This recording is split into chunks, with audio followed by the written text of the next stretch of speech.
Hey guys, tonight we begin with the curious, crusty, and quietly horrifying world of Victorian bakers. Men who rose before dawn, worked beside ovens hot enough to bake a small mammal, and unknowingly poisoned their neighbors one sourdough at a time. So, before you get comfortable, take a moment to like the video and subscribe, but only if you genuinely enjoy what I do here. And let me know in the comments where you're tuning in from and what time it is. It's always fascinating to see who's joining us from around the world. It begins, as it always does, long before the sun takes its first breath. The city is a hush of chimneys and sleeping roofs, and down here, under the grocer's shop, where the floor sweats and the walls are blackened with a lifetime of soot, I am already white as a ghost. Flour finds you wherever you stand. It draws toward skin, into lashes and nostrils, into the throat, then further, where breath is a bellows, and your chest is the forge. You'd think a baker would be a man of mornings, but truly we are men of the deep night, kneeling to the sacrament of dough, while London dreams above us that bread is simple as sunshine. I keep a rag tied about my mouth, damp with vinegar, because an old Welshman taught me that trick when I was little more than a scullion, a boy who brought kindling and learned to tell ash from ember by taste. He said vinegar took the sting out of flour dust. He lied, of course, or he wasn't lying so much as hoping out loud like the rest of us. The rag makes the air taste like grief, but it's a grief I understand. Bennett's Bakehouse sits behind an iron grating that loves to catch at sleeves and hands, a metal maw that scrapes skin until you become spare parts of yourself. The oven's mouth yawns orange, and the heat combs through my hair until it smells singed. The dough sluices over the table in a soft wave. We work without talking at first, shoulders and backs remembering the labor before the mind is properly awake. It's a dance of hands, a knead and fold with a rhythm older than our fathers. We aim for that living tension, the little muscle inside the dough you can feel when it stretches and resists, wanting its final shape the way a newborn wants its first cry. Light on the alum, Bennett tells me, the way you might tell someone to be light on salt. He always says it casually, looking around at everything except my eyes. The bag sits on the shelf, brown as a pilgrim, its cord knotted, its throat always ready to be opened. It's not my job to open it, but sometimes it's my hands that do. This is the dangerous part of telling the truth. In the darkness, where the day is not yet born, we white the bread with more whiteness. London's poor like their bread pale as a Sunday shirt now, fluffy and noble. Flour would do it alone, were the gods kinder, and the wheat perfect. But we are not saints, and the world's sow is not perfect. The miller blames the harvest, the merchant blames the miller, the grocer blames the merchant, and Bennett blames the fashion of the ladies who peer into shop windows and measure goodness by color. The right white is dearer than most souls can pay, so we stretch the truth and the dough together. There's alum, sometimes chalk, sometimes a pinch of ground bone, or a dusting of plaster, as fine as sorrow. The bread rises with a cheer it didn't earn, and other bakers will say, it's only to balance the flour, it's only to keep pace, it's only until prices even out. but prices never even out. They are the tide, we are the stones, rubbed smooth and smaller each year. "Did you hear about that Lancet man?" whispers Ellis at my elbow. He's new, 3 months, and already his wrists ache like mine a decade in. He means the doctor with the microscope, the one who writes about pellets of marble and glimmers of alum in the poor man's loaf. He pricked a loaf, and it bled science. Found the devil's own dust on the tip, I heard, I say, and I feel the bag of alum look at me. Keep your mind on the proving trough. Dough can sense gossip. It is a kind of wickedness that smells clean. That's what makes it so hard to despise. Flour dust makes halos around our heads when we slap the dough. We look like saints too tired to stand. Steam rises until the lamps speak in halos, and the oven's heat licks our shins. Burns are tattoos that every baker shares, pale ladder rungs up the forearm, a brown map on the hands you can read if you've the patience. I know men with fingers like candles melted and reset crooked, thick as ship's pegs. Once, when I was an apprentice, I dropped a peel loaded with bloated loaves, and a whole shelf slid. I put out my arms without thinking. Skin has its own courage. I woke in the infirmary with a woman spooning me broth and telling me the burn would weep and then turn smooth. She was right. It's smooth now. The scar on my elbow, a bright moon when I flex. Bennett coughs into his sleeve. We all cough. Flour breeds a cough that burrows and nests and calls the chest a house. I try to help mine along with that vinegar rag. Some mornings the cough brings blood. Just a pinprick of it, like a feminine secret from my lungs. I breathe shallow to keep the dust from stirring up. But the dust wants to live in me, whatever I do. Ellis laughs sometimes, as if I'd told a joke. He says, "Hear him. Hear that little whistle?" We joke that one day I'll knead a trumpet into the dough, and the music will be baked right in. Later, when the dough has grown to a soft animal, and we've shaped the cottage loaves so their smaller heads sit atop their larger bodies, and the tin loaves with deep creases like foreheads, I take the long wooden peel and slide them into the oven's mouth. The heat is so sudden, it feels like a welcome in hell. Every day hell welcomes me, and I bow politely. In they go, our children. We time them by smell, and a small clock that hangs crooked near the oven. A clock that sweats and could tell stories if it had the voice for it. When the crusts find their brown, and the bottoms sing hollow when tapped, I pull them back like a magician, bringing forth a dove that has earned its wings. It's then, amid the glory, that guilt is heaviest. Bread should be good enough all by itself. Water, flour, yeast, salt, heat, a miracle you can eat with butter, but miracles fall under the same tax as everything else in London. The tax of fashion, the tax of fear, the tax of profit. We brush the tops until they shine, and set the loaves in the window while the street is still yawning.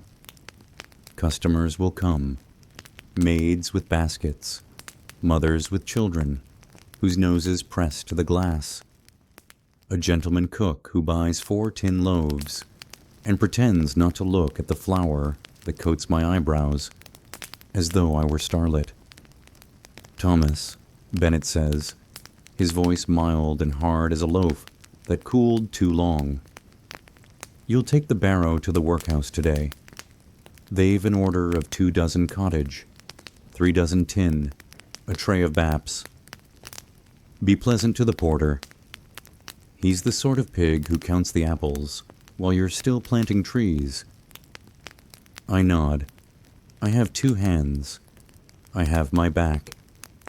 I have a barrow that limps because one wheel wants to wobble like a drunk.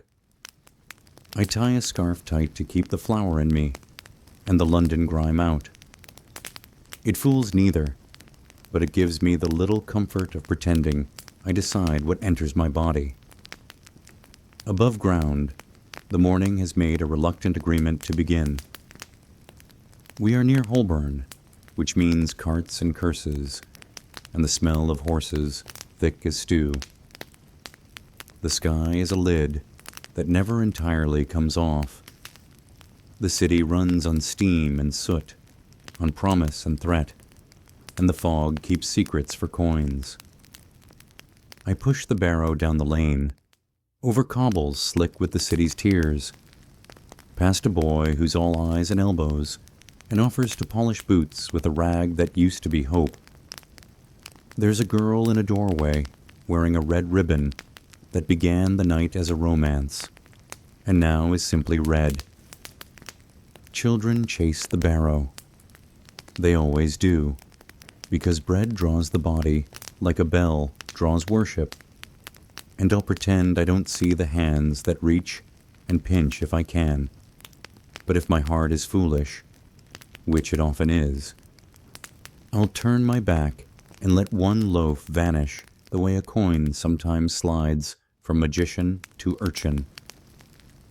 Sir, one of the smaller ones says to me, earnest and ragged as a prayer, is it true you bake in the dark so bread keeps the night inside, and that's why it's soft? I smile. I tell him the truth he wants. We bake in no time at all, I say, so bread remembers neither night nor day, and gives itself to both. He looks satisfied by that, and I push on. At the workhouse, the porter looks at me as though I am an elaborate cheat God has tried to play on him. He ticks the boxes with a pencil that could draw blood if it wanted. The kitchen is a study in iron. Great pots hiss like snakes. Women in aprons stir a gruel that is honest enough about itself. It aims only to fill. The cook is a woman with a sharp face and sharper tongue. She pokes at the loaves with a finger that has known burn after burn. White today, she says. Better for the old ones, the gummy ones. They've no teeth left worth mentioning. Makes their bellies believe in mercy. It's the flour, I say, and the fashion. Fashion is a thief, she says, and thieves make poor saints. Then she lowers her voice. They say the health officers are making the rounds. They'll take a pinch out of a loaf and drop it in a solution and see it cloud. They'll hold us up as an example. Either way, I wonder if she's warning me because it's kindness or because she doesn't have room for scandal. I wonder if the alum sitting innocent in our back room has a true name I could speak aloud and feel clean. Will you stay for a cup? She asks, an odd mercy. Tea so brown it might be soup, or soup so thin it fancies itself tea. I must go. There's proofing yet to do. Loaves that need a man to coax them, the way you coax your soup to imagine it's tea. She barks a laugh that could hammer nails, and I leave with my barrow lighter, my conscience heavier, my lungs uncertain about both. On the way back, I pass the match factory where a girl I once courted works. Her name is Martha, and she has a smile that makes even cold tea feel like a celebration. She lifts a hand when she sees me. It's a short lift, cautious, because she's learned to be careful with all parts of herself. Phosphorus has a way of telling a body it belongs to the match head and not to its owner. I heard of a girl whose jaw began to ache and then lit up inside like a lantern from rot. They say it stinks like hell when bone turns to fire. I do not say this to Martha. I say it to myself so that when I pray, I can be particular. I'll bring you a bap, I told her once. Best one we've got. Soft as a sigh. And I'll bring you a light, she said, swinging a matchbox in the air. It's all trade, isn't it, Tommy? One flowery friend for a phosphorus kiss. She laughed as though it were a joke, and I laughed because we were young enough to pretend. Now, as I pass, she is already inside, and the building is full of an invisible heat that isn't friendly like mine. I think of lungs as matches and of the slow strike against the rib cage when you cough. I think of our bodies as commodities and of the city as a ledger. Back at the shop, the front bell rings in delicate hysteria. Bennett is a jar of bees behind the counter because a woman with a hat, like a wedding cake, is asking questions he can't answer without telling the truth. Is it pure? She says, her mouth forming the word as though it were a distant relative she's not sure she likes. I've been reading the papers, you see. They say bread isn't bread these days. They say it's chemistry pretending to be wheat. She smiles at me because I'm standing there with flour on my face, and I look like an advertisement. You'd know, she says. Bread is bread, Bennett says, soft as advice, and just as useless. Some flowers run brittle. This year's been fickle. We like a little help to keep it upright. She narrows her eyes. Is the help good? She's not unkind. She simply wants to buy assurance for breakfast to ward off the fear she'll serve deceit with jam. Ma'am, I say, throat tight with honesty, if you can buy the brown, do. There's goodness in the color, and if you can't, buy what you like and bless it with butter. Butter forgives many sins. She laughs, which was not my intention, and leaves with 2 tin loaves and a noise that might have been thanks. Ellis is elbow deep in dough. He has a way of humming while he kneads, and his breath makes small clouds. You ever think, he says, not stopping his rhythm, what we're breathing will grow something inside us? Tiny fields, a wheat in the lungs, harvest in the ribs. Then when we cough, out will come a bolus, like a little baked roll, and someone will butter it as if it were the most natural thing in the world. If you cough bread, I say, you'll never go hungry. Sometimes we make joy out of fright. It's an old trade that costs less than alum and tastes better going down.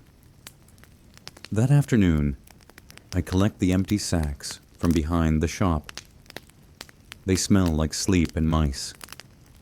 Rats are a fellowship you don't apply to join. You wake one morning and find you have been inducted. They scurry through the grain as if it were a sea made just for them. We keep a cat that is more moral philosopher than hunter. She sits in the window and watches the rats take liberties, and she seems to be considering the ethics of consent. There's a knock at the back door then, and 2 men enter with hats that don't belong in kitchens. One carries a small case that might contain a violin if you hate music. The other has the smile of a man who likes to find rot in the binnacle. Afternoon, says the case. He sets it on the table. We're from the Sanitary Commission. Bennett appears like the devil conjured him. You'll have a look at whatever you need, he says. We're reputable, His eyes say, "Please God, do not open the wrong bag." His hands say, "I'll show you the right flour and the nice salt, and not the little brown pilgrim with the knotted throat." Ellis looks at me. I look at the rag around my neck. Then I move to the far end of the room and clean a table with vigor, which is a way of praying. The inspector opens his case and draws out small bottles, papers, a glass wand. He's delicate, this man, like a jeweler. He holds a loaf as if it were a sleeping bird and pulls off a piece with tweezers. He drops it into a clear solution. We watch as if our mothers were being tested for faith. The water clouds, then settles, then clouds again. The other man writes something in a little book as if the city's throat were in his pen. "What does it mean?" Bennett asks, the picture of a man who simply longs to learn. "It means what it always means," says the inspector. "It means the poor don't get what they give up their coin for, and the tradesman doesn't get his rest. It means your bread is a little too good at being white." He glances at me. "Do you cough much?" "Sometimes," I say. I almost say nightly, because nightly is when my chest opens like a poem and pours itself out. "Here," he says, surprising me, taking a small cloth from his case. "Wet it. Wear it. Vinegar, if you can stand it. Seems daft, but it keeps the dust from living in you all day." "I already do," I say, and he smiles as if he's found a friend in a place he'd expected enemies. After they're gone, there's quiet so rich it feels paid for. Bennett leans on the counter like he's learned what leaning was this very moment. "We're not wicked," he says. He addresses the oven, maybe because the oven is the only honest thing in the room. It gives or withholds with no politics. "We're not. We're trying to see our way. I know," I say, and I do know. The world would be easier if villains wore horns. Mostly they wear aprons and hope. In the evening I wash at the pump in the yard. My hands smell of dough and ash and something like the sea. There's flour in my hair that no comb can convince to leave. The sky does a gray that only London has managed to invent. An aristocratic shade of melancholy. I sit with my back to the oven, which now is cooling and purrs like a full cat. The day's bread is sold. The shelves are naked and pleased with themselves. I imagine all the kitchens our loaves are staging in this moment. Cold apartments where a widow saws through a crust and thinks of her husband's hands. Warm homes where a maid will be scolded for cutting too thick. The workhouse where an old man gums a piece and is surprised by softness. I should go home then, but the bench knows my name, and I am not a man to turn down a familiar invitation. So I stay and watch as the last light garnishes the bricks. Bennett locks the front and looks at me like I'm the cat. He nods toward the door. "You'll be early again," he says, meaning later tonight, because time for Bakert's is a circle. You keep walking until your shoes are gone. Get your sleep. My room is 2 flights up a set of stairs that would rather not be stairs. They creak and sigh, and occasionally threaten to decline the job. I open the door to find my sister has left me a slice of pie that is mostly air and sugar, a seamstress's miracle. Eliza works her eyes to thinness by candle, sewing until the thread looks like a story she's reading, and she forgets to stop. She will go blind by 40, the women say, as if predicting weather. She does not say much. When she does, it matters. "You're coughing more," she says that night, sitting at the edge of my bed with her thimble, like a small silver throb on her finger. "Less," I say, because we lie to the ones who love us if we think it's a kindness. They came by today. Sanitary men. She snorts, and it's elegant, as if she'd taken a course. "Sanitary," she says. "They should inspect the rooms where we sew." The air is a lace of dust and wishes. I breathed in a whole collar once and had to cough it out stitch by stitch. "Don't," I say, because laughter starts my chest and I am selfish with my comfort. We talk of small things then. She has taken in a hem for the butcher's wife, who thinks she is slenderer than she is. She has turned a collar for a girl who wants to be a singer, but will settle for being wanted. I tell her about Martha at the match factory, and the inspector with his violin case, and the boy who asked if night lived in bread. I do not say that alum has its own shelf in my soul, like a saint I don't admire, but cannot quit. When the dark fattens, I try to sleep. The city keeps resetting its noises. Wagons find a slow rhythm, then lose it.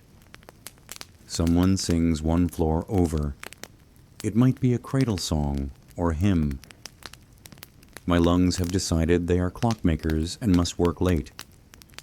I count breaths like pennies, miserly and careful, until the counting becomes a dream. You might think the job is simply to make bread and sell it. But there's a ritual to handle before the dough, a service to perform with the living and the dead. Some nights I go walking, not in the direction of the river, because the river has too many stories, and I am tender, but toward the old church where I once lit a candle for my mother. She had hands like bread, warm and strong, and plainly made, and when she died, the world lost its correct temperature by a few degrees. I sit on the church steps sometimes and feel the cool stone pull heat from me. There's comfort in being measured by stone. The world will go on as if I had not been at all. My loaves will feed people whose names I'll never know. Somewhere a child will eat a sop thick with stew and not ask about alum. Somewhere a woman will tear off a heel of bread, and that crust will bless her with the memory of a field she once saw from a cart, a yellow so wide she forgot how to speak for a minute. There's a man who sits near the steps sometimes. He sells whatever the day allows, matches when he can get them, ribbons when he can beg them. He's older than his beard. He's a gentleman of the pavement. We share a piece of bread. Mine broken from a loaf I carry like a talisman. His chipped off with a pocket knife that has also done dentistry and carpentry. He says, you know, if it kills us, the bread, at least we'll have died because of kindness. Bread is a kindness, I say. It fills the space where the world is sharp, he says, and his eyes do a shine. I suspect is not entirely about the bread. I bring him the heel, because the heel is the part that remembers the oven best. We chew in silence. He tells me a joke about a priest and a pickle that I can't repeat in any polite company, and we laugh until I cough. He thumps my back as if it will help the bread nested in my chest decide to come out and join the loaf in my hand. Around us, the city thinks about sleeping and changes its mind several times. I get up when my bones tell me the oven is calling. It is the strangest truth I know. I can feel the oven calling me like a bell. The night is our day. I throw the rag around my neck and go, the way a priest turns at the sound of a prayer he isn't sure he heard.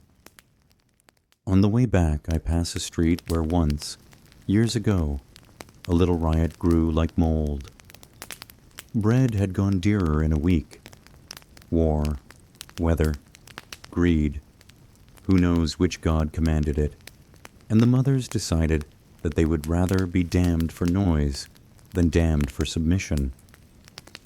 They threw old crusts at the shop windows, as if to ask, "Is this what you think of us? We are the hard ends you break your teeth on?" I remember the way the glass took the blows, that fine rain of brilliance that followed when glass gave up. Bennett had boarded our windows that week, and we'd baked behind the boards like criminals at a masquerade. I did not blame the mothers. I was raised by one, and I know a war cry when I hear it. This morning, no war cry. Only the ordinary warfare of making a living out of fire and the air itself. We bring the yeast to life. It smells like wet cheer. The first punch into the dough is always an astonishment. Who would imagine something so soft could push back? We fold and to turn by the light of a lamp that has siphoned my patience all these years. I believe I could bake with my eyes closed now, and sometimes I feel I do, lifting and shaping in a rhythm that isn't mine alone. Somewhere 100 other men are doing this, and if we could see the city from above, we would be the heartbeat moving in pulses under the heavy sleep of London. "Your rag," Ellis says. "It's gone dark." "So has my good humor," I say, but I smile.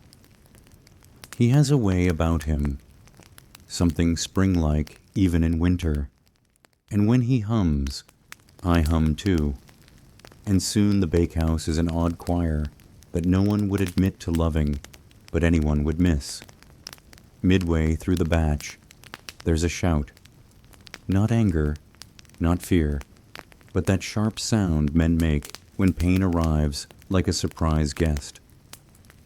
I turn to see that the new boy, Timothy, he can carry 2 sacks at once, and does it with the fervor of a boy who thinks he's inventing strength, has caught his hand under the roller. Bennett is 2 steps too slow. The machine hums a steady, stupid hum, as if nothing has happened. Timothy's face is the color of old tallow. I am there before my mind understands that I have moved, and I slam the lever and the roller stops, then unspools backward with a stubbornness that feels personal. We ease his hand free. It is a thing you can see too much of. Skin is meant to be mysterious. When it reveals its plans, we grow lightheaded. Ellis fetches a bandage. Bennett swears with great and formal excellence. Timothy makes a sound that is more anger than pain, and I admire him terribly because he will likely cry later, when it is safe. We wrap him. We make messes that we then have to clean from blood. He is taken up to the light, to the little room where someone will pour gin into him and say words that have saved better men. In the corner, the roller gleams, innocent, ready to roll forever. We are learning the new machines. They promise to make us quicker and safer, which is the very promise danger always makes when it wants to be invited inside. I return to the bench because the dough will not wait for what is human. I have the strange sense, as sometimes happens, that I could divide myself and leave a part of me by the roller to guard it, while another part of me needs. Cities make magicians of us all. When the loaves come out, they are a celebration. We hold them aloft as though they were trophies won from the fire. Timothy groans above, then falls asleep, then wakes and begins to boast a little about how when he was 10, he broke his foot and it didn't hurt at all. Ellis and I grin at each other over the crusts, and I think that boys are the same in all trades, and thank God for it. By noon, the shop is a performance. Ladies parade in, their gloves like wedding vows. Butcher's boys swagger in, slicing jokes with the ease of men who own knives. An old man with a mustache like a snowdrift asks for the heel, and I give it to him because men with such mustaches don't get told no. A mother counts coins into her palm, and then takes them back with a furtive look, and leaves without buying. I want to run after her with a loaf, and tell her to bring me payment when she brings me spring, because I know she cannot. Bennett is beaming because coins are singing. Then the bell rings to a different rhythm. Official. The door opens and 2 uniformed men step in. Not the sanitary commission this time, but an inspector from the Board of Health, with a policeman who looks soft-spoken, the way thunder looks kind, until it speaks.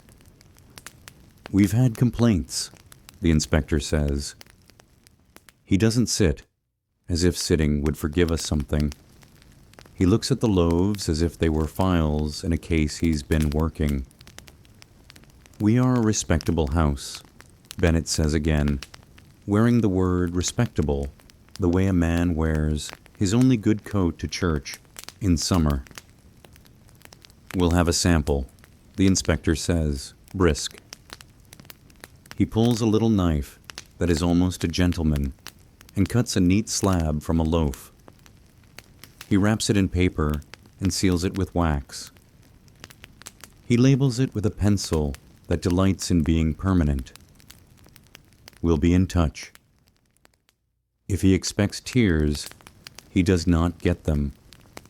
Bennett nods, and we all nod, and the policeman nods, and the door closes with the sort of sound doors make when they are proud of their hinges. I stand there feeling like a man who has just been told a secret by someone who then forgot to tell him what the secret was. "Did you know," Ellis says, trying to lighten the sun with laughter, "that a loom is good for making crystal gardens? You drop bits of string into water rich with it, and bright crystals grow like specters. I saw it once at a showman's booth." Children gasped and put their hands to their mouths. "Perhaps we should grow a garden in our stomachs," I say. "Then we'd be beautiful from the inside out." "Mine already is," he says, and I do love him for how he refuses to let the night be unlit. When I leave at last, I find the street a little thinner in its noise. The fog plays tricks. It arranges the air into soft rooms you can step into, and then, surprise, you're in a different street entirely. I take a turn I don't mean, and arrive at the river after all. It is a large animal that has learned to sleep standing up. Barges pass like ideas too big to share. The water has a skin. A man leans over the railing and sings something barely a song. People throw things into the river to be absolved. If the river could talk, it would give sermons. I half laugh, thinking that water and flower are my kingdom, that we have tamed a furious magic into something you can buy for a penny, and perhaps that is why the gods require we cough, the price of harnessing the simplest miracles. I feel my chest then, a bit of broken music. It rattles in me as if I were a window with a wire loose. A woman passes with a handkerchief to her mouth. a little red on it. Consumption is the city's other trade. We all carry the catalog of the deaths we're likely to meet, and we nod when we see our acquaintances in the street like rivals in a sport. And yet, this is the truth that makes fools of us and saints of us on alternating days. There is joy in this work. When a loaf splits just right, with a grinning seam, when you knock a bottom and the sound puts courage in your shoes, when a child tears off a piece fresh from the oven and gasps because it is too hot and then laughs because it is too good, that absolves a multitude of practical sins. If I meet a God at the end, he will ask me to list my sorrows, and I will try. But I will also tell him about the time Ellis dropped a loaf and caught it against his chest like a swaddled baby.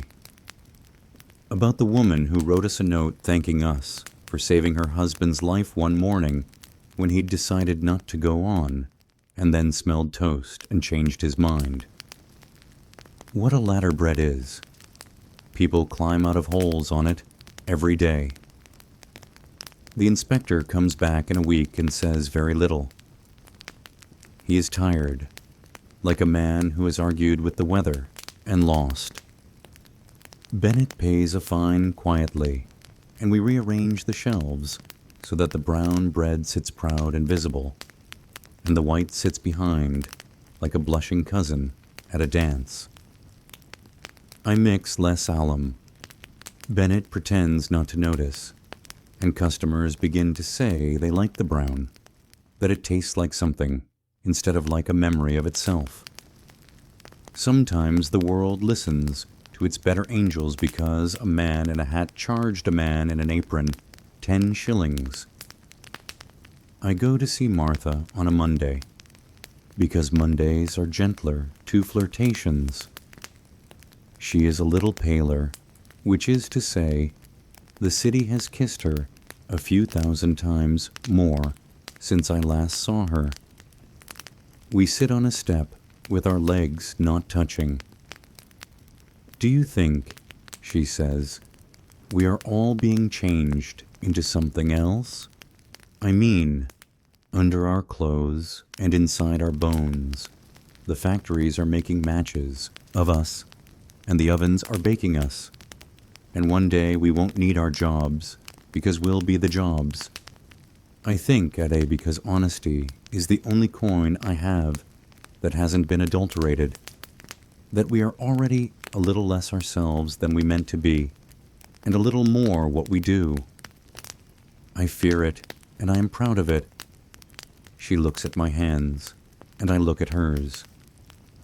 Her fingers smell faintly of sulfur and lemon peel and the soap she uses to combat both. I want to leave, she says. Simple as weather, difficult as weather. I'll go to my aunt in Brighton. I'll sell ribbons instead of matches. The sea can burn you too, but it smells kinder. You'll go, I say, though the part of me that could be selfish is loud in my chest.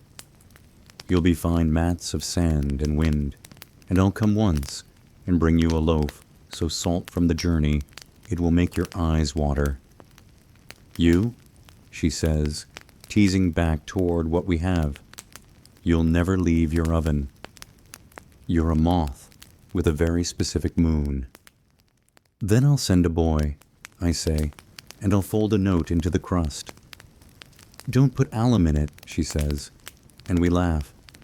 And it feels like we've stolen something from sorrow and spent it at a better shop.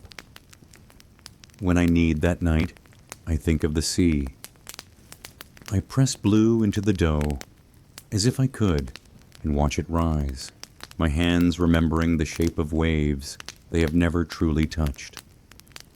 I think of my mother, and the church steps, and the way the inspector placed the loaf into the solution, a small drowning, and then watch the truth float up. I think of how lungs work, and how breath is not a luxury, and I promise my chest I'll bring it to the country one day, where the air expects less of a man. We shape the loaves in silence, and then not in silence. Ellis tells a story about a theater he went to where the actor's wig fell into the audience, and a woman wore it the rest of the show. Bennett rolls his eyes and tells us we will talk less when we're dead. The oven laughs in red.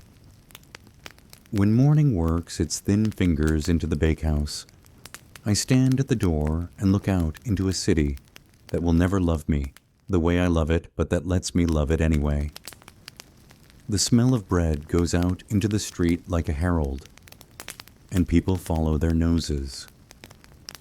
A small boy with a cap too big for him dances from foot to foot as if he has invented impatience.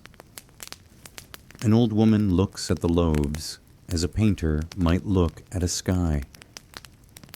I step aside and let them in because if there is magic, it is the kind that needs witnesses. Everything is ordinary, and in being ordinary, it is profound. I will knead again and cough again and sing badly. I will flirt with a girl who handles matches and fear for her while admiring her courage. I will wipe counters and fall asleep on benches and be startled by my own laughter when someone says something that cuts true. I will carry loaves into streets where boys will ask me where night sleeps. I will give away a heel to a man whose beard could keep a child warm. I will be tired and then revived by the smell of a crust. I will get older and be astonished by every morning that comes to find me white with flour and willing.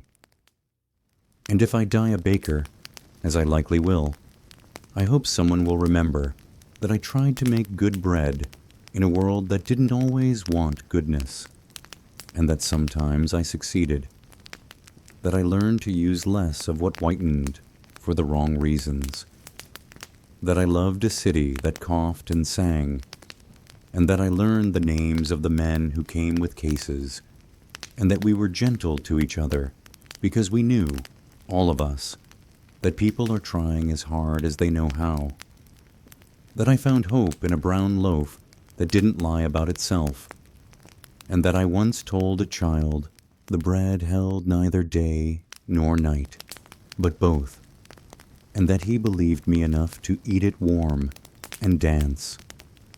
It is nearly time again. Night leans close and whispers its receipt for labor. I tie the rag at my throat, and I go below, where the air is my enemy and my partner, where the heat is a language I speak better than any other, where the flour settles on my hair and fingers like a blessing and a warning both. I put my hands into the soft future, and I pull something from it that people can hold. The words hung in the air like soot after a coal cart rattled by, stinging the eyes long after the wheels had gone. Edward stood with flour on his arms, up to the elbow, the dough trough like a shallow boat before him, and tried to swallow both pride and panic. He had not come to Mr. Wilson as a supplicant, so much as a son and a brother, with nothing left to pawn. Yet the man's contempt made the room feel smaller. His hands went back into the dough on muscle memory alone, turning, folding, pressing, though each movement felt like striking a wall that would not, under any persuasion, give way. Outside, the first rattles of morning wagons began. Milk, soot, fish, and the city, with its great indifferent throat, cleared itself to swallow yet another day. He told himself he would not cry over wages. Crying had never loosened a purse string he'd met. But something else lodged under his ribs, sharper than hunger. It was a thought he did not care for, a thought of the little canvas bag in the storeroom marked Improver in tidy script. Improver. Such a polite word for a thing that made poor flour white as snow and bloat in the belly. Like a bad promise, it dusted the air with a sting that not even the heat of the ovens could bake out. He had watched Mr. Wilson weigh it like a miser counting coppers, and he had watched the smile of the better sort of customer widen at the sight of a loaf pale as linen, and he had learned to hold his tongue even when his mouth tasted of blood and something chalky that was not his. "Keep your mind, boy," Jacob muttered at his side, a man old enough to be his uncle, though no one in the bakehouse claimed kinship for fear it wove a weakness. "No use standing there glowering at dough that never wronged you, didn't it?" Edward said before he meant to, and Jacob grinned. "The dough is innocent. It's the hands that go in it we must question." Edward could not help but answer that smile, wan though it was. Jacob had lost 2 fingertips to a peel that had splintered under the heat years ago, and his cough had a steady, almost companionable rhythm to it, as predictable as bells. He was going gray not with age, Edward thought, but with flour, the powder ghosting his hair so that it never washed away. And when he laughed, a soft huff without much air, he looked as if a story had told itself the last line again and found it still funny. By noon, the orders had swallowed the hours, and Edward's arms burned with a warmth the ovens could not match. He paused at the trough to wet a cloth and tie it over his nose, earning a look from Mr. Wilson that had teeth. "You'll frighten the custom like that," the master growled, but his eyes were on the door and the fine lady who had just stepped in. She kept a gloved hand to her parasol and a linen square to her mouth, like a punctuation mark. "If I frighten them," Edward said too quietly to be heard, "they are easily frightened." The lady's maid whispered, the master bowed, and coins changed hands in a way so private it might have been prayer. Edward thought of how a body could be tender to its own and cruel by habit to everyone else, and the answer did not surprise him. He worked, and he worked again, and the air thickened with flour so thoroughly it seemed as if a fog had crept in from the river and decided to learn a new trade. His chest ached the way old chairs complained, the way things that had never been oiled begin to sound. He liked to believe there were little sacks inside him where the flour collected, neat in their corners, labeled and useful. He didn't like to imagine that it simply hung there, clinging to the raw places, lining him like the walls of the oven were lined with soot. Jacob once joked, "They'll bury us without so much as a shroud. We'll come up already dusted, ready for the oven."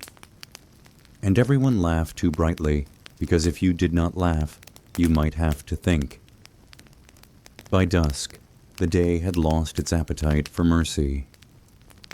Edward closed the oven door with a hip and stepped aside in time to miss the peal that came swinging too fast from the other direction. Thomas, who had stood at his shoulder since boyhood, swore under his breath. The scar that ran from his ear to his jaw puckered as he spoke, a reminder of the time he had fallen. A bright, wet memory no one needed prompting to recall. "It's Sunday order for the vicarage," he said, which explained the haste and the anxiety. Thomas had found religion in pain and used it to shore up everything else, like timber under a sagging roof. He sang hymns in his head. Edward tried to hum along and found he didn't know the tune. After they finished, when the heat had crawled back into the brick to nap. The men sat on flour sacks and breathed like they had finally remembered how. Edward looked at his hands, at the white that refused to leave the creases, at the lines of a life mapped in chalk.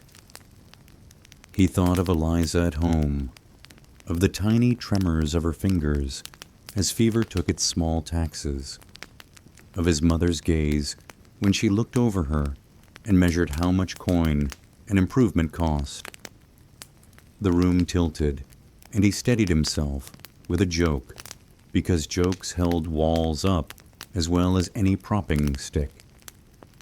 If we all expire, Mr. Wilson will tell us we're inconsiderate to do it at the counter, he said, and a few men smiled, even if the humor was a bird with ruffled feathers. When he left, the night had fallen like a curtain, and the street was cast in the sort of shade that made even honest men look like they might be up to something.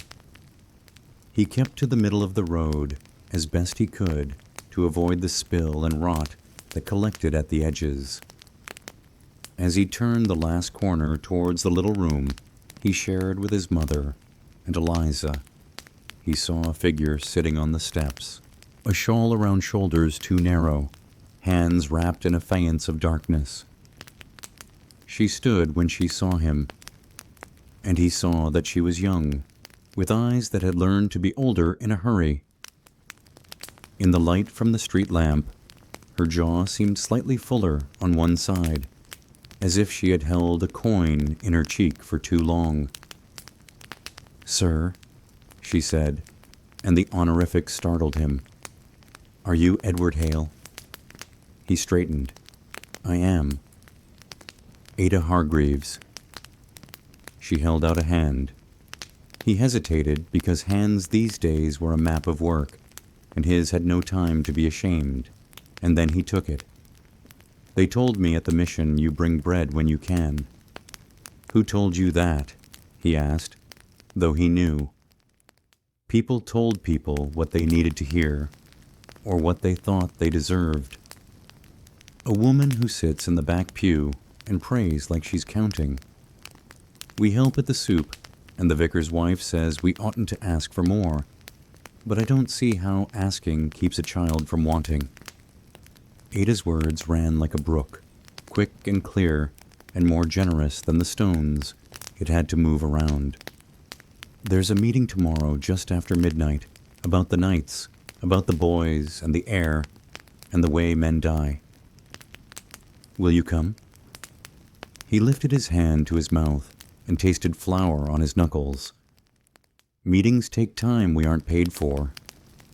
"They take breath we aren't given," she said simply, and smiled with one corner of her mouth. "We've a doctor to speak. He writes for a journal. He says there's a way to make wheat into bread without killing the hands that do it. He says he's printed proof that what they put in to cheat us can be seen under a glass." "Hassall," Edward heard himself say, surprising himself.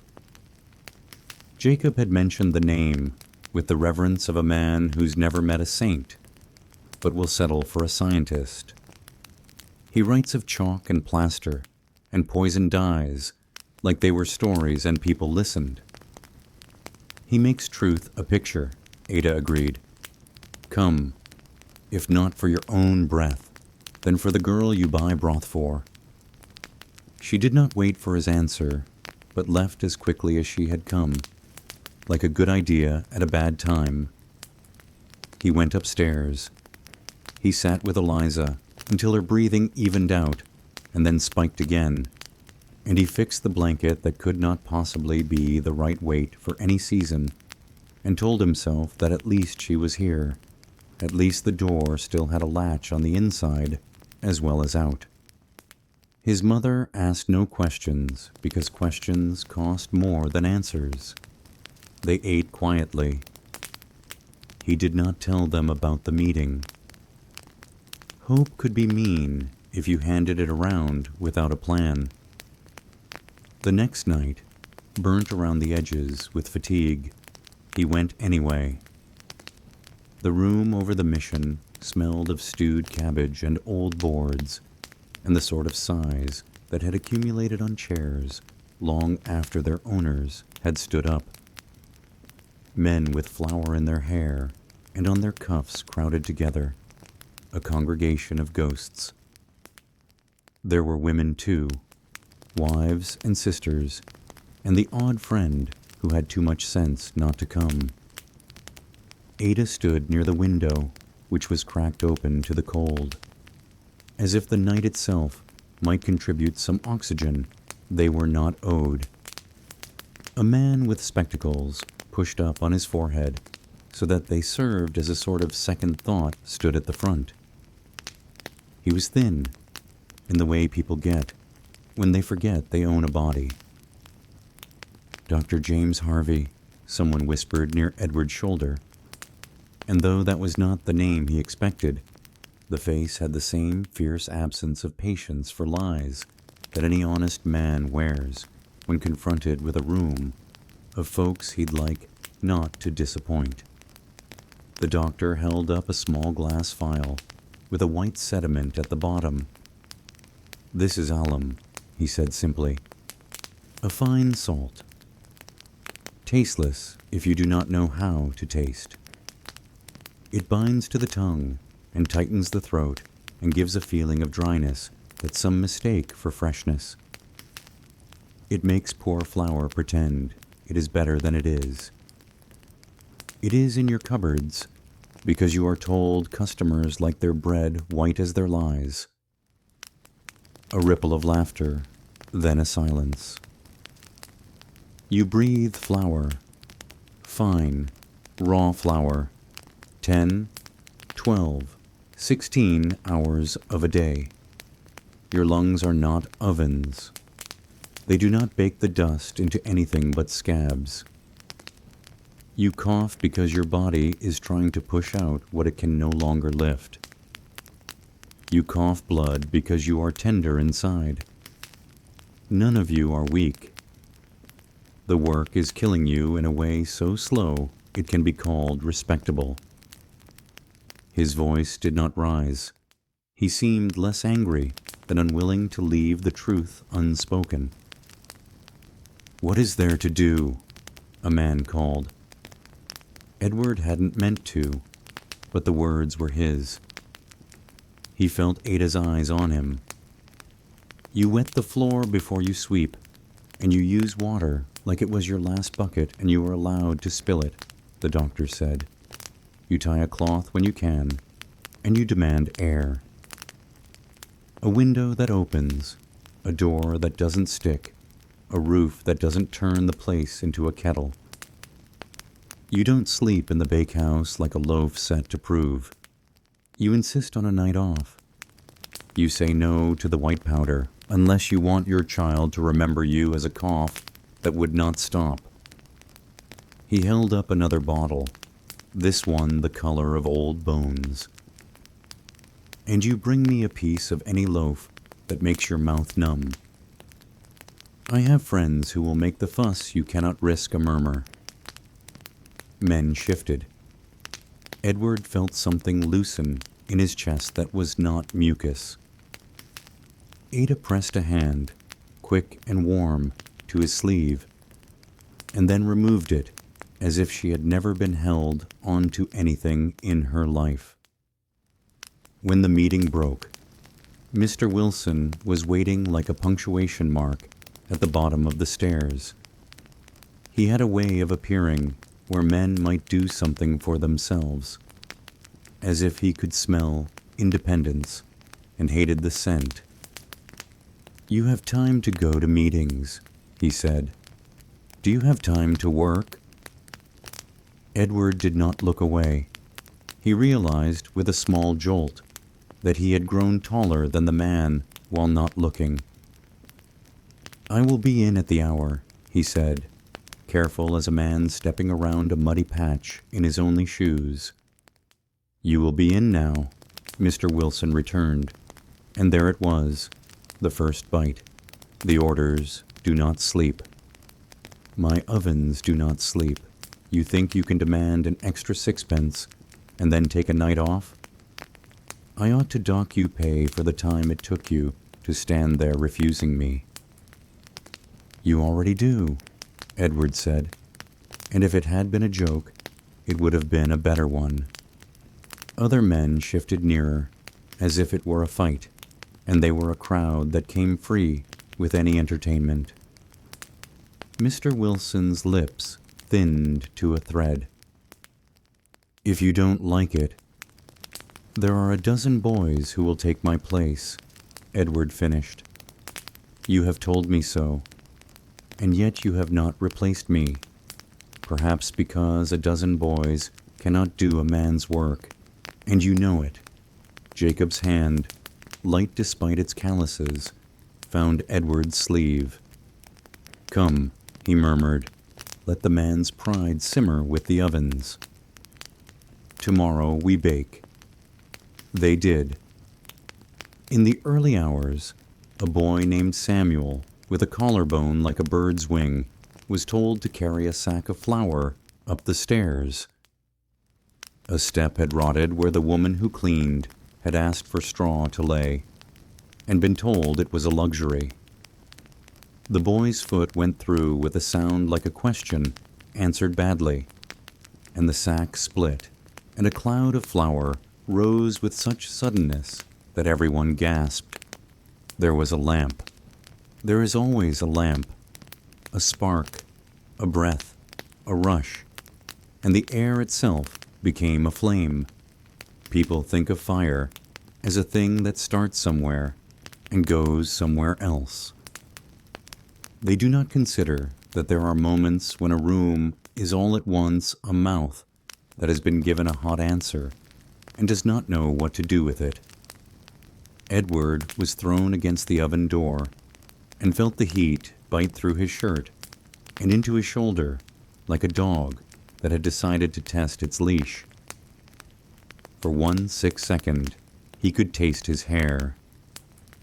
Samuel screamed in a high note that did not sound like anything human, and then in a way that did, and Jacob swore in a language that had been his father's. It lasted seconds. It lasted a lifetime.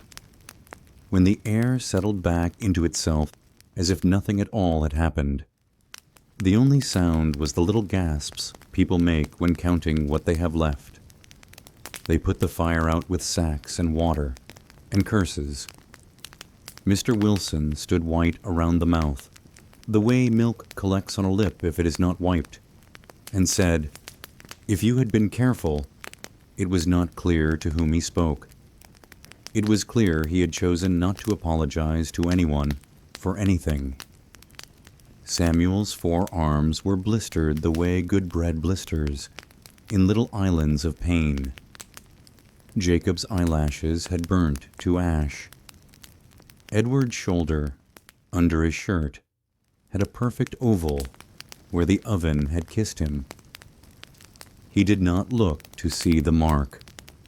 Looking required an accounting he did not have the arithmetic for. He tied a cloth around Samuel's wrists where the skin had split and gave him the last of his water.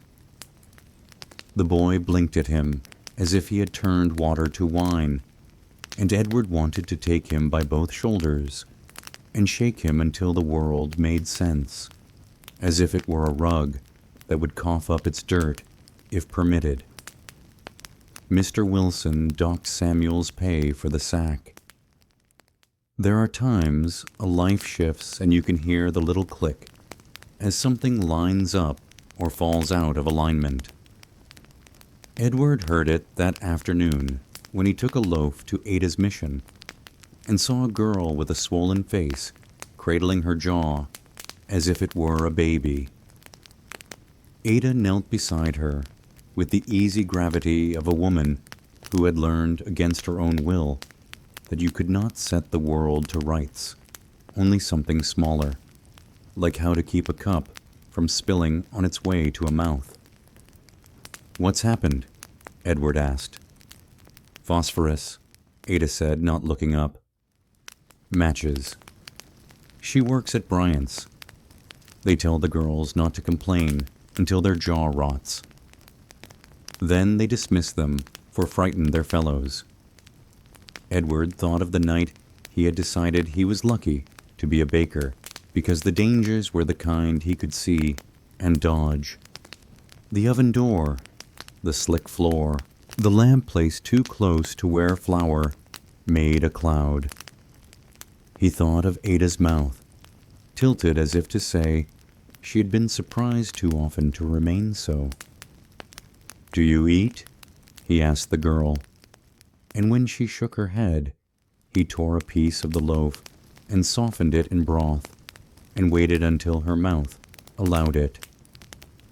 Later that week, he sat on the steps outside the bakehouse and shared a quarter of an orange with an old man whose hands shook as if the fruit thought it was a bell and he was the clapper. "Hatter," the man said, as if it were an affliction and an occupation at the same time. "Mercury. It makes a man lively until it makes him nothing at all." He laughed with a bitterness that had a glitter to it. "Whereas you, fine baker, will simply cough yourself inside out." He patted Edward's knee. "We are a merry lot." A chimney sweep passed by with soot in the lines of his face, like a map of rivers, all running one way, and Edward wanted to stop him and say, "Do not go up there. There's nothing up there worth it," and knew that the boy had heard it already, from corners and hallways, and could no more choose differently than he could choose not to inhale. On a Sunday, with the bells insisting, as if there were some urgency beyond habit, Edward went to see Mr. Jarvis, a printer who liked trouble enough to feed it, and asked what it would take to put words on a page that would outlast an argument. "Ink," Mr. Jarvis said cheerfully, "and gall." He took off his spectacles and cleaned them with an old piece of linen that had been many things before it had been a cloth for spectacles. "There's a boy been making drawings of the bakehouses. A way to put in the paper what people won't go down the stairs to see. He's shown me men asleep on flour sacks and boys with their eyes red like they'd been crying. I told him people don't want to look at that at breakfast, but he told me breakfast is exactly when they should. Will you tell him your name?" "My name is already known, where it will do me harm." Edward said the words out before he could instruct them to behave. But he gave it anyway. He had started, it seemed to him, to prefer the honest enemies to the quiet, dangerous friends. Back at the bakehouse, Mr. Wilson noticed everything, except the things that could have prevented his ruin. He saw that the cloth over Edward's mouth frightened ladies, but not that they were frightened already by everything, and would buy bread from a corpse if it were prettily displayed. He saw that Jacob stepped outside whenever sweeping was done, but not that Jacob coughed blood and did not meet anyone's eyes when he wiped it away. He saw that Samuel had not come back after the burns and declared him ungrateful. One evening near the close of the year, a man with a small, sharp pencil and a ledger that had more power than any Bible came to stand in the doorway and sniffed. "Inspection," he said in a bored voice that made it clear boredom could be weaponized. Mr. Wilson's face attempted to smile, and then thought better of it. The man checked the drain, which clogged easily because Mr. Wilson considered water a thing too precious to waste on British floors when it was needed to send ships to sea. He lifted a crust of bread to his nose and frowned. He put a finger on the underside of a table and held it up, dusty. "You sleep here?" he asked, because a bed had been rolled under the benches. and Mr. Wilson said, "No," and the word hung there like a lie, with its buttons done wrongly. The man wrote in his book. Mr. Wilson watched the graphite as if it scraped his own name into some softer part of the world.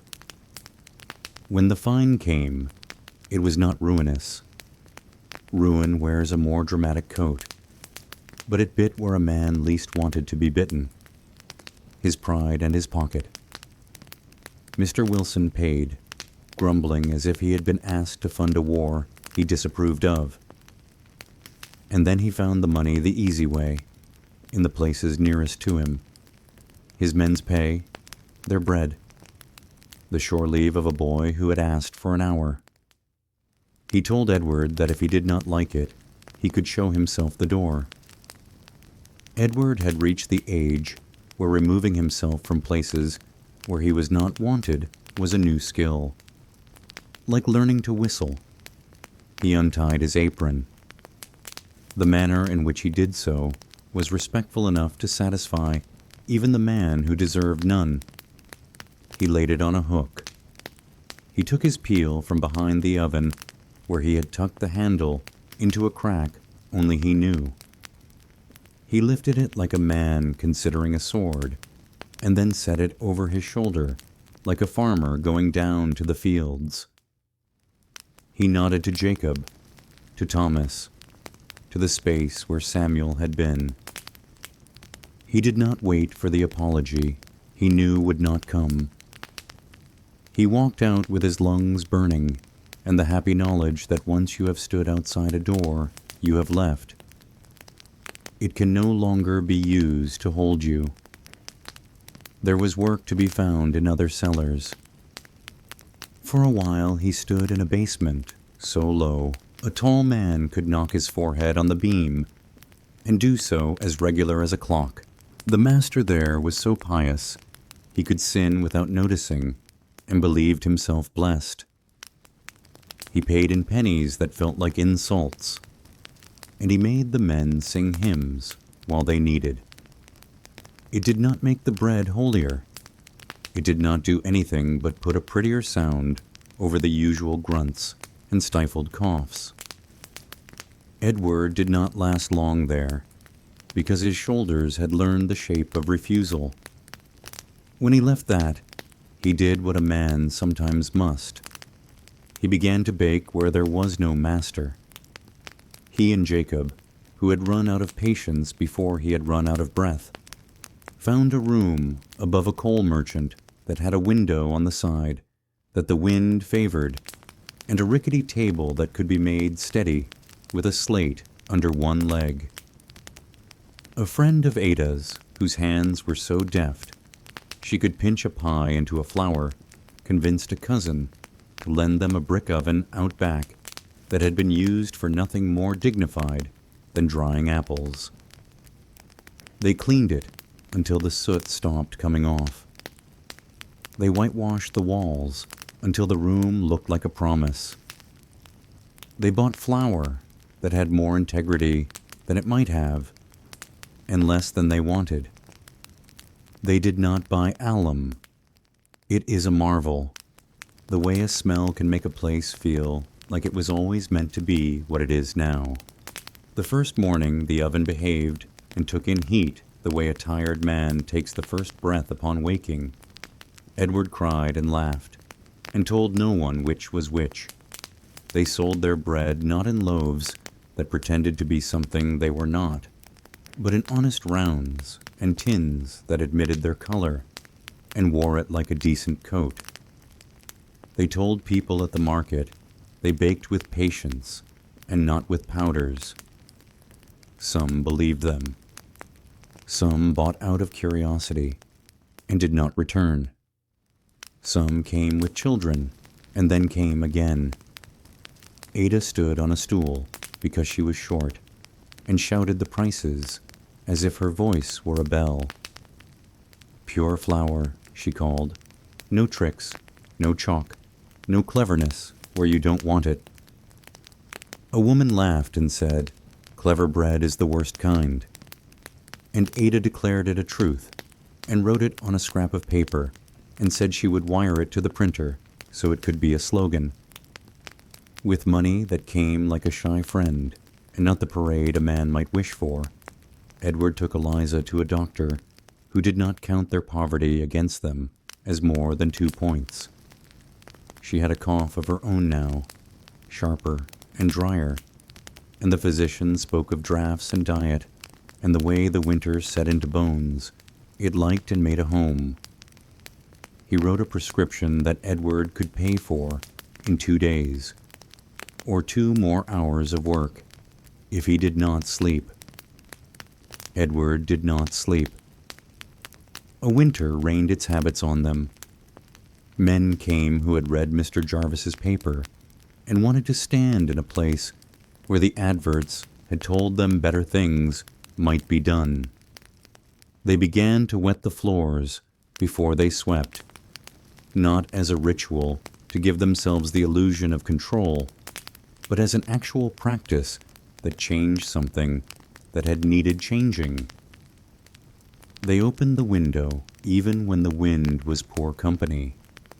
They cut the cloths that covered their mouths from old shirts and tied them in a way that kept comfort as a consideration and not an afterthought. They set a chair by the door for anyone whose lungs demanded a rest. They replaced the wash basin when the crack grew to a line that might swallow a fingernail. The first time a Lord's cook came, sniffing like a dog in unfamiliar woods, Ada arched an eyebrow and said, "We are clean. We are not fancy. You are welcome to your own conclusions in your own time." The cook bought 12 tins and came back the next day for 12 more. The day after, she brought gossip along with coin, and the gossip was this. Mr. Wilson's bakehouse had been shut of a morning for 2 days, for reasons that sounded like both punishment and correction. No one cheered, not loudly. That afternoon, Jacob burned a tray and laughed so hard he had to sit down. The cat came late that spring, skinny as a line, drawn with a poor pencil. Its ear torn like a page you have turned too quickly. It installed itself under the table and expressed opinions in the form of glances. Edward shared his lunch because he did not know how not to share with anything that looked both hungry and proud. He named her Flower, not because he lacked imagination, but because he had too much of the sort that wanted to make the world into a joke it could live inside. Flower slept with her chin on her paws and watched him knead with a seriousness that suggested she knew a loaf rose from more than yeast. One evening, Edward returned to find Mr. Jarvis waiting with a young man whose ears stuck out as if they had not got the memo about humility. He held a folded paper that smelled of ink and the future. "Your name," the young man said, "is printed." And he handed him the Lancet, which had taken up, it appeared, the work of the mission by other means. There, in tight letters, a piece that described not Edward, but men like him, written in a way that made their coughing something other than an individual failure. It said that bakehouses were killing men in slow motion, and that the solution was neither charity nor mortification, but fewer hours, more air, less powder, more time. It cited because that was a habit that made things heavy enough not to blow away. The story of a cellar where the ovens were lit at midnight and the windows nailed shut to improve efficiency.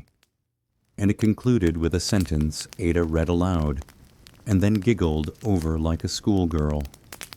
"We have no wish to deprive the public of cheap bread. We wish only to deprive bread of its cheapness in human life."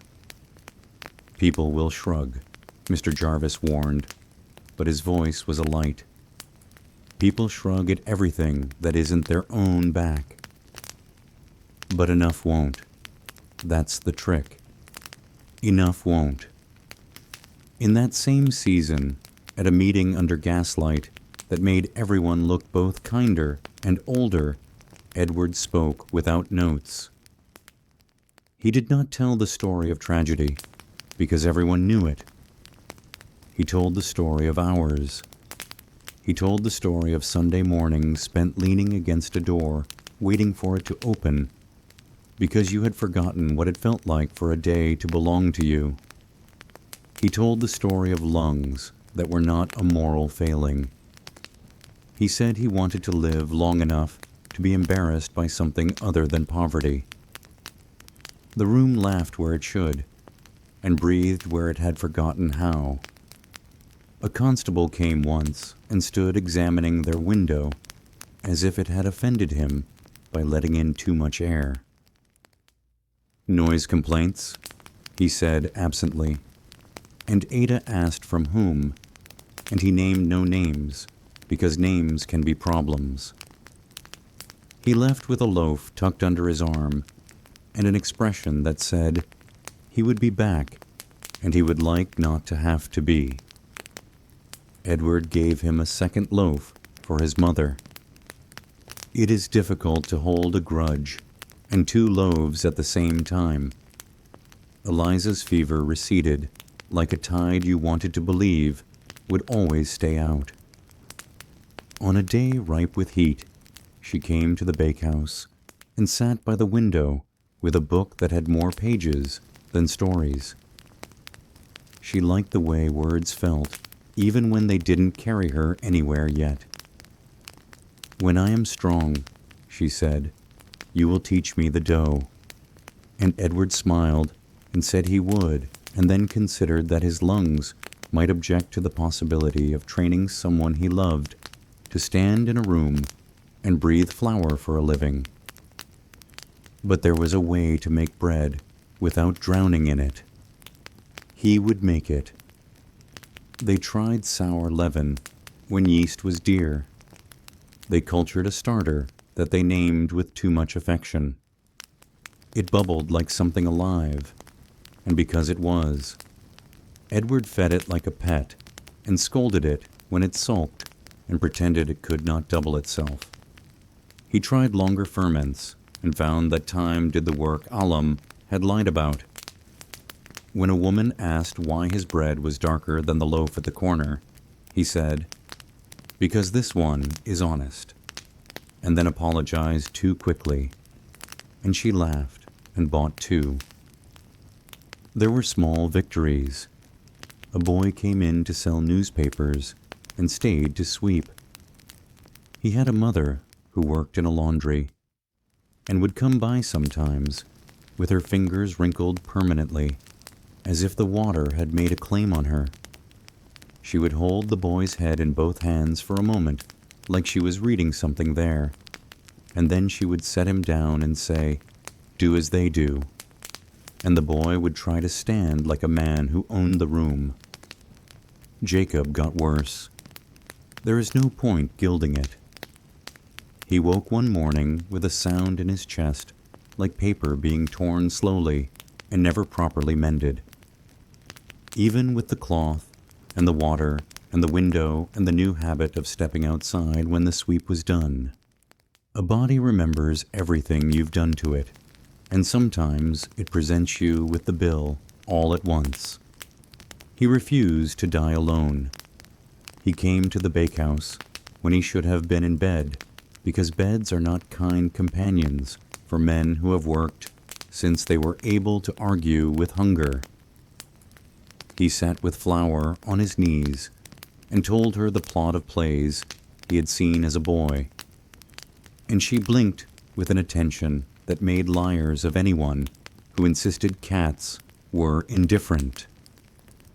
One afternoon, he took Edward's hand and pressed it once, hard, and sighed as if the world had at last said something he agreed with. He was gone by the time Ada got to the door. They buried him with a crust of bread in his pocket because someone said it was how you travel. At the graveside, Edward tried to be angry, but found himself too tired. He kissed the few fingers he had not managed to scar and said, "Buyan, we are traying." And if the ground hurt him, it kept the confidence. The summer of the Great Stink came and went like a prophecy that needed no poetry to make itself understood. The river told the city what it thought of their habits, and the city gagged. Men with money wrote letters in which they discovered science, the way men of a certain class discover a country already full of people. Ada pinched the bridge of her nose and said, "Perhaps they will at least begin to understand that water is not a suggestion." And Edward, filling earthen jugs and waiting the door to keep the flies out, said he'd take any blessing, even if it arrived wearing arrogance. They delivered bread to a fever hospital at the edge of a park where children still had the audacity to run. Edward carried a basket on each arm and felt more alive than a man has any right to feel after a night of work. The matron, a woman with a voice that could have reduced generals to temperance, thanked him without ceremony and sent him back with a clean cloth because she had noticed his was torn. He almost cried over the kindness because there is a point at which any decent thing feels too large to be put down.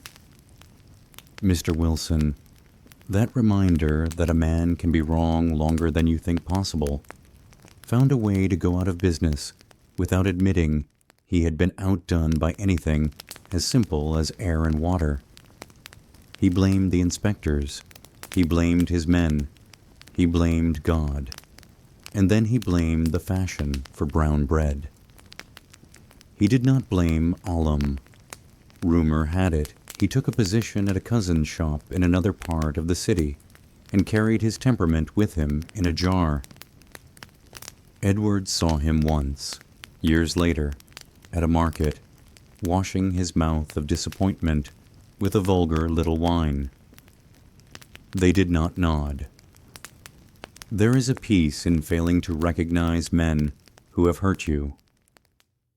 In the end, the sort of end that is really a bend in a road that has been going exactly where it was going all along, Edward found he had become the man people brought their boys to. He demonstrated the fold, the turn, the way a palm can push a weakness out of the dough without punishing it. He showed them how to wet the floor before sweeping and let them laugh at the way a grown man can be passionate about a bucket. He taught them to lift the peel with a wrist and not a shoulder, because you need that shoulder later, for things you cannot see coming yet, like catching a falling child or carrying a neighbor upstairs. He told them about cloths and windows and the way to spot the mean little jar on a shelf that contained the temptation to make money with lies. He said, "You do not do it. You put it in the bin. If your master insists, you find another master, or you become your own." Eliza grew into the kind of woman who could argue with a butcher and win without anyone noticing how it had happened. She kept the books with a neatness that made the numbers line up like soldiers. She insisted on a day of rest every 6, not because she was religious, but because she was practical, and because she'd watched too many good men become a daily habit and then a memory. When a man came asking for her hand with a confidence that had not been earned, she told him she was already married to the ovens. And when he laughed as if she'd made a joke, she told him she didn't make jokes with her life. Ada, whose jaw still ached on damp days, but whose eyes had discovered yellow flowers in places no one else thought to look, continued to bring girls from the match factory to the mission, and then, when she dared, to the paper. There was a strike once, and she stood at the front of it, with her shawl pinned tight. And if anyone had told her she was brave, she would have said she was simply stubborn in a useful direction. Edward brought her tea and did not tell her to be careful, because careful is a word people say when they mean stay small. He meant the opposite. Years later, because years do pass, even when you think they cannot, Edward woke before dawn and listened to the city find its voice. It was old and new at once, the way cities always are, and he could hear in it the men he had known and the boys he had taught, the slap of dough and the scrape of peel, the cough that had, if not left him, become something distant and manageable, like a neighbor you nod to and do not invite to dinner. He lit the oven with its proper care and tamped the coals and watched as the low fire took. Outside, the street was full of the ordinary. A woman sweeping her stoop, a man arguing with a cart as if the wheel could be flattered into turning, a cat crossing with the gait of a queen who forgives but never forgets. He went to the window and pushed it open, which had been habit for long enough that it no longer felt like rebellion.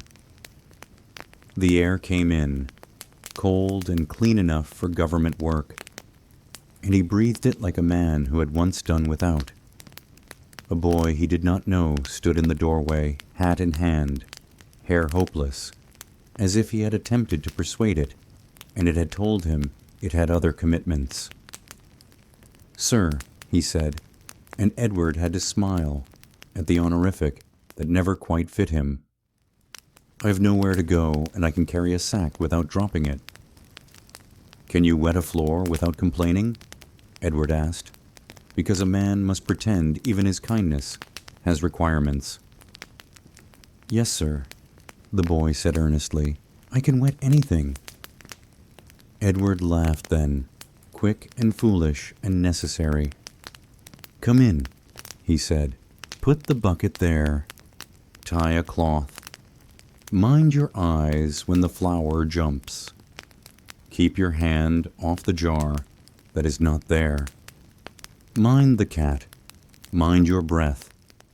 We have bread to make, and I am as likely to eat the raw dough as not if you do not occupy me."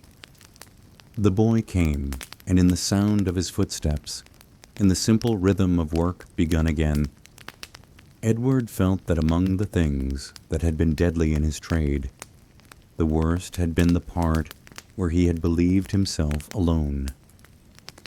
It was a comfort to discover he had been wrong. It was a comfort to see that a life could be cruel, and yet, with patience and obstinacy, and the good luck of decent companions, also kind. He worked.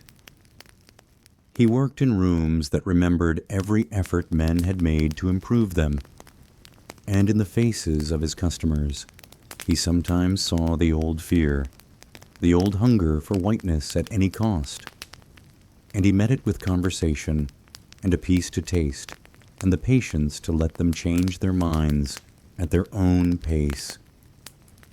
He saw, too, the terrible arithmetic of the city, children in chemises bringing home coins that glinted with the light their bones had lost.